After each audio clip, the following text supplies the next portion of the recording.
Today is all about sock yarn. Yes, what is the difference between sock yarn and other yarn other than the thickness? Because the thickness kind of scares people, but there's something in this yarn that a lot of this other yarn doesn't have. Welcome to my channel, and I'm here to inspire you, give you crochet advice, and help you along with your next project. If you enjoyed this pattern, please give me a thumbs up. So the major difference between the brands that you see here and the sock yarn is the material called nylon. So nylon is applied to sock yarn because what do our feet do that maybe you wouldn't do with something like this? Yeah, it's the whole idea that you're walking on top of your yarn or the product itself. And so if you know that if you try to walk on like maybe Red Heart Super Saver, anything like that, you know that it's going to start to pill and being able to fall apart really quite quickly.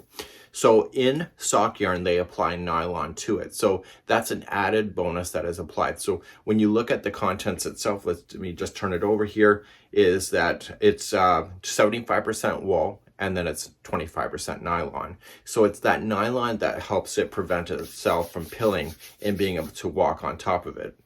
So usually something like this with a sock yarn is usually made using thinner yarns because you can actually feel this yarn underneath the weight of your foot, right?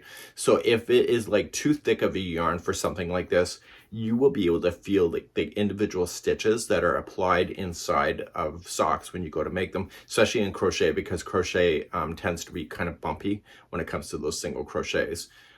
So it's one of those items that if it does not have nylon in it, I would second guess it.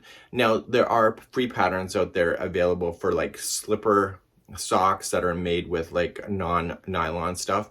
But if you see it starting to fall apart, you realize that it should have probably had nylon in it, or the application that you're using that particular product for may not have been suitable. So if it's one of those items that you're going to constantly walk on or make, you have to strongly consider that nylon is your best friend.